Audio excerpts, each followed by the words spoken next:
नमस्कार मित्रांनो, लग्नानंतर होईलच प्रेम या मालिकेचा जबरदस्त असा ट्विस्ट आपल्याला पाहायला मिळणार आहे. त्यामुळे व्हिडिओ शेवटपर्यंत नक्की बघा. तर मित्रांनो, पार्थ कोमात गेलेला आहे. पार्थची कंडिशन खूपच क्रिटिकल झालेली असते. सगळेजण खूपच रडत असतात. तर इकडे काव्या पार्थसाठी अग्निपरीक्षा देत असते.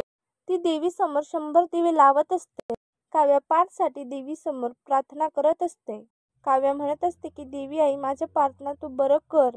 तर इकडे हॉस्पिटलमध्ये जीवा खूप रडत असतो. जीवा म्हणत असतो की अरे भावा, शुद्धीवर ये ना, मी तुझ्याशिवाय नाही जगू शकत. तुझ्या या भावाला कुणीही फसवून जातं. तुझ्या या भावाला माणसं ओळखता येत नाही, प्लीज तू शुद्धीवर ये, असं म्हणून जीवा खूप रडत असतो.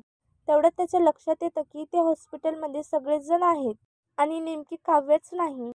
तेव्हा जीवा नंदिनीला विचारतो की काय झालं नंदिनी, सगळेजण इथे हॉस्पिटलमध्ये आहेत पण काव्य दिसत नाही. तेव्हा नंदिनी सांगते की काव्याला आईने येऊनच दिलं नाही.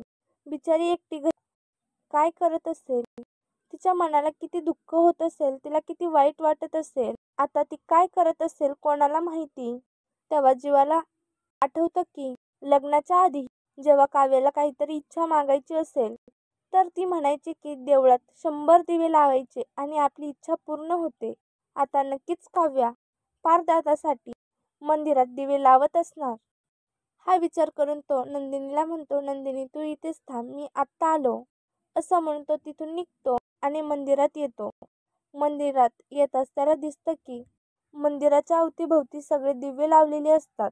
तेव्हा त्याच्या लक्षात येतं की हे दिवे नक्कीच काव्याने लावले असतील. तो मंदिरात जातो. काव्य देवाकडे पार्थसाठी प्रार्थना करत असते. हे पाहून जीवा सुद्धा देवाकडे पार्थसाठी प्रार्थना करतो.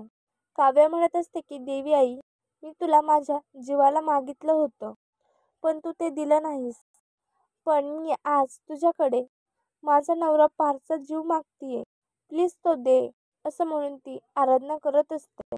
तर जीवा म्हणत असतो की काव्या, बाद झालं, तुझी ही देवी आई नक्कीच प्रार्थना ऐकेल. तू हॉस्पिटलमध्ये चल, दादाला तुझी खूप गरज आहे, असं म्हणून जीवा काव्याला हॉस्पिटलमध्ये घेऊन जातो. आता पुढे काय होईल हे पाहणं खूपच इंटरेस्टिंग असणार आहे. त्यामुळे चॅनलला आता सबस्क्राईब करा. धन्यवाद.